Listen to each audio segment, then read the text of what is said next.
Hello guys, good afternoon. So ngayon mamimitas ako ng pechay sa aking bucket hardin. Dahon-dahon lang muna ang ating pipitasin para lumago pa siya. Kaya magluto ako guys ng pritong isda, tapos anuhin ko. Lagyan ko siya gawin ko siyang sarsyado pero walang gulay eh. So sabi ko magpitas kaya ako ng pechay. Sa ate ko lagyan natin ng pechay. So, yun ang aming uulamin ngayon. Binili ng ate ko na isda, pinrito ko, tapos anuhin namin, yan. Lagyan nga namin ng pechay. O, diba? So, harvest lang. Ito, ano na siya eh, magulang na siya. Sana, ano pa, okay pa rin. Dito lang to sa harap ng bahay ko. Sa balde-balde lang. Diba nakakatuwa?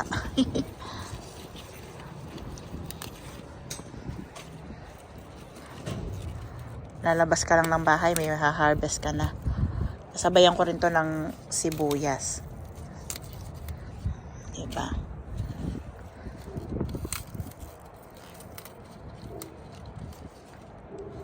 Excited na ako guys sa pag-garden. Yan lang naman ang kaligayahan ko sa mga nakakilala sa akin. Yan ang kaligayahan ko. Yung mag-hardin. Magtanim-tanim. O, diba? Siguro, ito lang yung side lang na to ang pipitasan ko. Yung isa sa susunod na kasi siguro enough na yan. Dalawa lang naman kami ng ate ko. Mga kasama ko sa bahay, hindi naman sila kakain ito. O, diba? Tapos hahayaan lang nating lumago pa uli yung ano dyan, yung iba. That's enough na siguro. Konti lang naman yung lutuin ko. Dagdagan pa natin konti dito. Kuha tayo din dito. Para maano na rin. Para lumago din siya.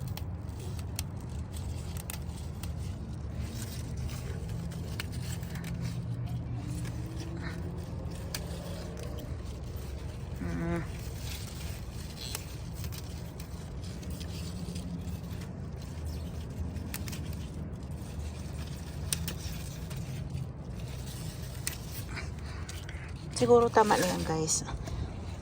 Or maybe pitasin na lang din natin lahat nga. Para lumago pa siya. Then kukuha rin ako ng spring onions. Pang dagdag flavor. Hindi ba? Diba nakakatuwa guys pag may mga kanina pa gunting-gunting pa eh.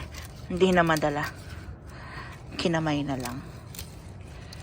Ito yung maganda guys pag may tanim ka. O diba kung wala to, kailangan pang tumakbo sa tindahan.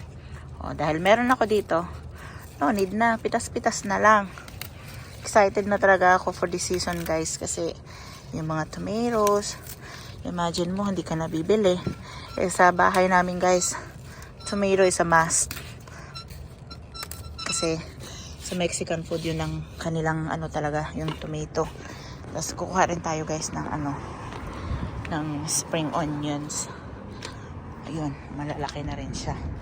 Bakit lang din yan guys? O diba? Nakakatuwa yung aking hardin. Kasi sa pagganyan-ganyan lang, napapakinabangan na namin siya. Yun naman yung nakakatuwa kapag kami garden ka. Pitas-pitas lang, o diba? Eh kung bibilihin ko to, magkano na to? At least dito, lalabas lang ako ng bahay. Ayan na. So, mga kamarites ko dyan, mga kababayan ko dyan, tanim-tanim na tayo. Ganyan lang. Mamaya pakita ko sa inyo kung saan ko to ilalagay na ulam.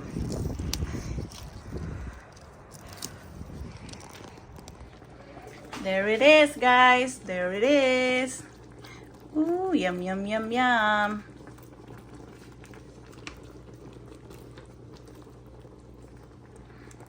Yan na guys. Ha ha! Sarap. Simple.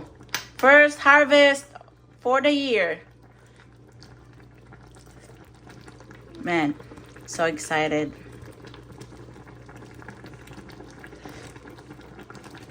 Yum, guys, yum.